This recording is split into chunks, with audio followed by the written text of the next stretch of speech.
Hey, good morning. Dan here. It is Monday, April 15th, tax day for most of you, other than San Diego County and other counties in California. We have a 60-day extension because of flooding that happened. But I wanted to share with you a couple of things today. This headline is where I'm going to start today. Want to live in sunny California, you probably need at least $1 million. It's accurate. I understand what they're saying. And the author, she says that you need to buy $1 million home. That's where we're trending for the median home price and above. But you don't have to have $1 million in hand. And buying a home is not impossible. So, one of the things that talks about why homes are so expensive is the Fed chairman from Atlanta, Raphael Bostic, talked about the affordability crisis at a speech recently in New Orleans. And there absolutely is. There's a couple of reasons, or there's a handful of reasons for this. And a lot of the issue is not enough supply, communities not being allowed to be built in from local regulations, expensive to build in. We've been down this road before, but this is one paragraph I wanted to highlight. And the median household income, $75,000 a year, and it amounts to what they've got to spend 41% of their home or their income to be able to afford that home.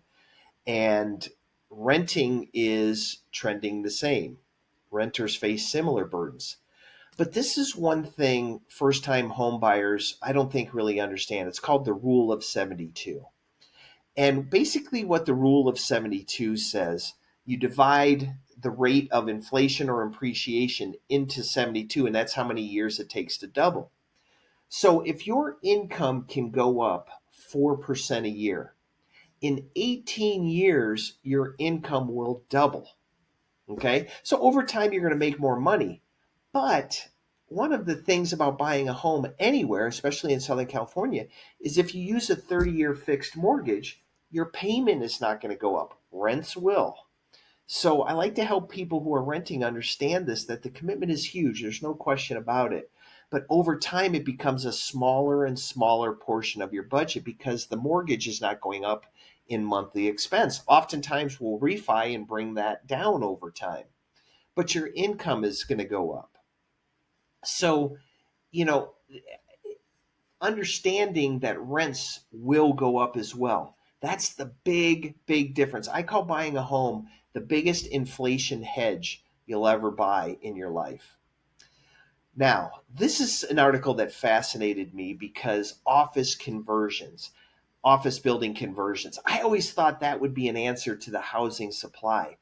But one of the things I didn't realize is how expensive it is. And even in many office buildings that are down in occupancy, the amount of income they're receiving is much better than they would receive selling the homes. Also, there's huge costs associated with it.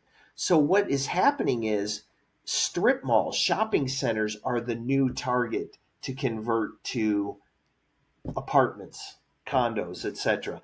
I'm anxious to see how that develops. I don't think it's going to have much of an impact in Southern California again because of the regulatory problems. But the cool part, what they point out is there's already infrastructure there with parking, streets, water, etc. So the conversion is not crazy expensive. This is an example of one in Santa Ana that was changed.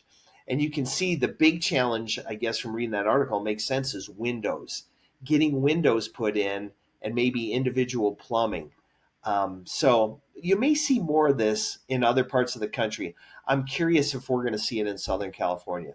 So let me know your thoughts, your questions, but I want to address the Rule of 72. The burden of renting will continue to bother you over time versus that 30-year fixed mortgage that is going to lock in your monthly payment. Thanks, Dan Williams here. I'm traveling. You can see I'm in a hotel in Utah on my way to Denver, but I wanted to get this out today. Have a great day.